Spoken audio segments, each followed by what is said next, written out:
Hi friend, you were a happy driver of a BMW E38 or any kind of vehicle equipped with the 5 HP30, the automatic big gearbox from ZF, and you would like to recover the pleasure or to discover the pleasure of driving without this transmission failsafe mode. So just take 10 minutes and you will solve the problem. Yeah, I guess you did many searches and many investments, many expectation, and now you were quite about to give it up, to trash. But don't do it. Hang on. You got to know that I'm not the discoverer of this solution. Initially, the engineers of BMWs did something on the 750 series that is leading on the right track. They separated the supplies with two batteries. They kept the main battery for the cranking system, etc. But they inserted the second battery in order to supply electronic parts like engine control module, transmission control module. And you got to know that initially, if the tension of supply used to drop below 9 volts, the failsafe mode or limp mode should occur. It's kind of security, safety, in order not to have any worst troubles. But growing old, batteries are like electronic parts, and like human beings, they don't improve themselves. So when you start the engine, it happens that the voltage, even if it doesn't drop as low as 9 volts, could drop enough in order to introduce a problem. So with this solution, you will eliminate the failsafe mode. So you just have to take a small battery, put a fuse for security, and insert anyway a switch in the trunk compartment. It's very useful, all the more if you don't use a car every day, every week, maybe every month. It will prevent modules to store any defaults, and it will save your battery from discharge and consumption, etc. So previously there was a line of supply, so I kept it, but I took a line close to my seat, introducing a new switch in order to, after the engine has cranked, to shut down this interrupter and to bring the initial supply, which thanks to the alternator is going to be a little over 14 volts. So the combination of the two batteries in parallel are going to generate a double safety, and you will have the 14 volts, and it will go back and reload the auxiliary battery. Okay, so how does it work in the compartment? Here is the electronic compartment in the engine compartment. Here is the DME, it's the ECM. Here is the TCM, and here is with this big wire the original supply.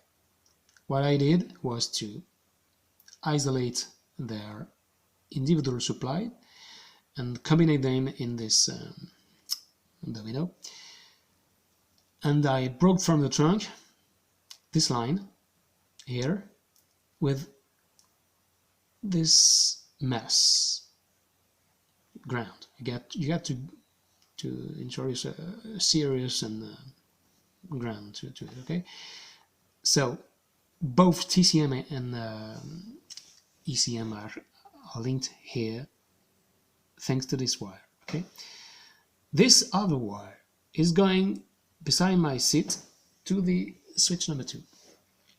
it will take the original supply to my seat and back when I activated the switch. But I repeat, do it only, activate only the switch number 2, the switch which is close to the seat, after your engine has started. So this is how it looks like in the trunk. Here is the second battery linked to the chassis,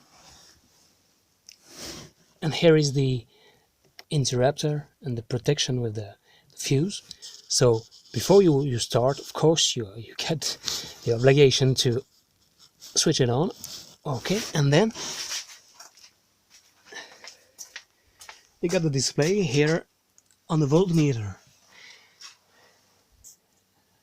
I put it instead of the old telephone. So 12.7 volts, it's the only voltage of battery number 2. And second thing to do, then you get to start the engine on this mode. Once the engine is started, you just activate switch number 2 and take a look at the voltage drop. Okay, when you put two batteries in parallel, it's the average of the tension that is going to be displayed here. So this indicates that my main battery is on the worst state than my battery number 2. So 12.3. Just imagine now I turn the key, it's going to drop around 11 volts, maybe lower, and failsafe is going to occur. So take a look. Battery 2 only, and this is how you gotta start. Once you've started, you initiate switch number 2, and then you can run for any distance.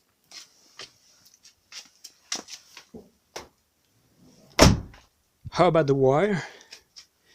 It starts from the trunk, and you got to know that here where there is your emergency wheel, in case of a flat tire, there is a passage. You don't have to drill anything into a trunk. You got to only unmount those plastic parts, and there is a hole here in this area that is going to permit the passage. Then you're going to arrive behind this wheel, and then you see it now. It's here. Yeah, you can see it, and there it is linked with some straps. You see it? You got right straps all along. Here it changes of color, of course, and so on until you get into the engine compartment, and as seen on the four-scene picture, you get into the electronic compartment, which is located here. So I wish you good luck. I did it a month ago, and I ran for more than 1,000 kilometers with many traffic jams and what you find in towns, and the problem never occurred again. But anyway, I will be vigilant and be courageous. This car deserves to be driven in the best conditions, and you will have the pleasure you deserve. Good luck.